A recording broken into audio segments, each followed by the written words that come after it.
తాకట్లో ఉన్న బంగారాన్ని విడిపించలేక వడ్డీల మీద వడ్డీలు కడుతూ ఇబ్బంది పడుతున్నారా? అయితే ఇప్పుడే సంప్రదించండి శివ గోల్డ్ కంపెనీ. మీ నమ్మకానికి మా హామీ శివ గోల్డ్ కంపెనీ. ఎప్పుడెప్పుడు అని ఎదురు చూస్తున్న భోగాపురం అంతర్జాతీయ విమానాశ్రయ ప్రారంభోత్సవానికి ఏర్పాట్లు దాదాపు పూర్తయ్యాయి. ప్రధాన వేదికతో పాటు వివిధ గ్యాలరీలు సిద్ధమయ్యాయి. దాదాపు 7,000 మందితో బందోబస్తు ఏర్పాటు చేశారు. ట్రాఫిక్ సహా ఎలాంటి ఇబ్బందులు ఎదురుకాకుండా పోలీసులు పటిష్ట ప్రణాళికలు వేశారు.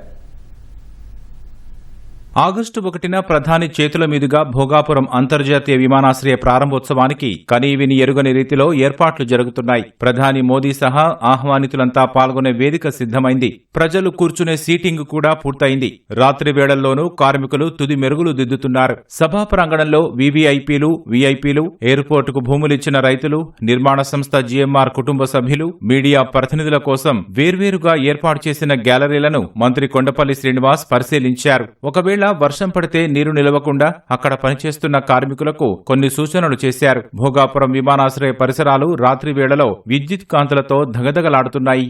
విమానాశ్రయ ప్రారంభోత్సవ కార్యక్రమం ప్రశాంతంగా జరిగేలా సుమారు 7,000 మంది పోలీసుల్ని మోహరిస్తున్నారు. విమానాశ్రయ ప్రాంతాన్ని 89 సెక్టార్లుగా విభజించి ఒక్కో సెక్టార్కు 80 నుంచి 100 మందిని మోహరించారు. 30 మంది ఐపీఎస్లు విధి నిర్వహణలో ఉంటారు. ఇప్పటికే డాగ్, బాంబ్ స్క్వాడ్లు క్షుణ్ణంగా తనిఖీలు చేశాయి. విశాఖపట్నం, అనకాపల్లి, విజయనగరం వైపు నుంచి వచ్చే వాహనాలకు ఒకచోట, శ్రీకాకుళం, రాజాం, చీపురుపల్లి, నెల్లిమర్ల, ఒడిశా వైపు నుంచి వచ్చే వాహనాలకు మరోచోట పార్కింగ్ కేటాయించారు. గందరగోళానికి తావు లేకుండా దారి పొడవునా సైన్ బోర్డులు పెడుతున్నారు. ఎయిర్పోర్టుకు 5 కిలోమీటర్ల పరిధిలో 48 గంటల పాటు నో ఫ్లయింగ్ జోన్ ప్రకటించారు.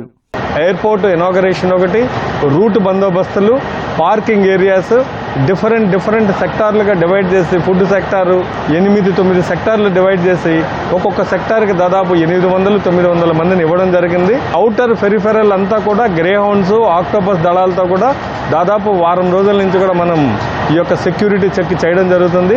బస్సులు, విఐపీస్, ఇతర ప్రముఖులు, పబ్లిక్, నార్మల్ పబ్లిక్ వెహికల్స్, కార్లు అన్నీ కూడా దాదాపు 2 వీలర్లు కలిపి 6,000 నుంచి 7,000 వచ్చే అవకాశం ఉంది. సో దీనికి తగ్గట్టుగా మనం బందోబస్తు ఏర్పాటు చేయడం జరిగింది. 12,000 బస్సులు, వెహికల్స్ అన్నీ కూడా రోడ్డు హైవేలో ఉంటాయి కాబట్టి కొంత జాప్యం అయ్యే అవకాశం ఉంది. ఈ లోపల పబ్లిక్ వెళ్ళి దిగి అన్ని క్లియర్ చేసే లోపల ఎమర్జెన్సీ ఉంటే తప్ప అదర్వైజ్ నార్మల్ పబ్లిక్ ఎవరున్నారో కార్లు, బస్సుల్లో కూడా వెళ్లేవాళ్ళు, 2 వీలర్లు వెళ్లేవాళ్ళంతా కూడా ఒక్కరోజు పోస్ట్ పోన్ చేసుకోండి. మాకు సహకరించండి. మన అందరి ఎయిర్పోర్ట్ ఇది. దీన్ని చక్కగా ఈ యొక్క ఓపెనింగ్ మనం చేసుకుందాం. ప్రధాని పర్యటనకు కట్టుదిట్టమైన భద్రతా ఏర్పాట్లు చేసినట్లు డీజీపీ హరీష్ గుప్తా తెలిపారు. ఐజీ రాజకుమారిని ప్రత్యేక పర్యవేక్షణ అధికారిగా నియమించారు. విశాఖ, విజయనగరంలో కమాండ్ కంట్రోల్ రూమ్లు ఏర్పాటు చేసి సమన్వయం చేస్తున్నారు. విశాఖ నగరంలోనూ ట్రాఫిక్ క్రమబద్ధీకరణ నిబంధనలు విడుదల చేశారు. రిటర్న్ వచ్చిన తర్వాత వాళ్ళు ఒక లేఅవుట్ కేటాయించడం జరుగుతుంది. అక్కడ వాళ్లకు భోజనం ఇవ్వడం జరుగుతుంది. ఆ భోజనం తీసుకుని బయటికి వెళ్ళాలి. మళ్ళీ హైవే ఎక్కి మళ్ళీ రిటర్న్ రావాలి. అది కూడా జిల్లా కలెక్టర్ గారి ఆధ్వర్యంలో 12 ప్లేసెస్ కేటాయించడం జరిగింది.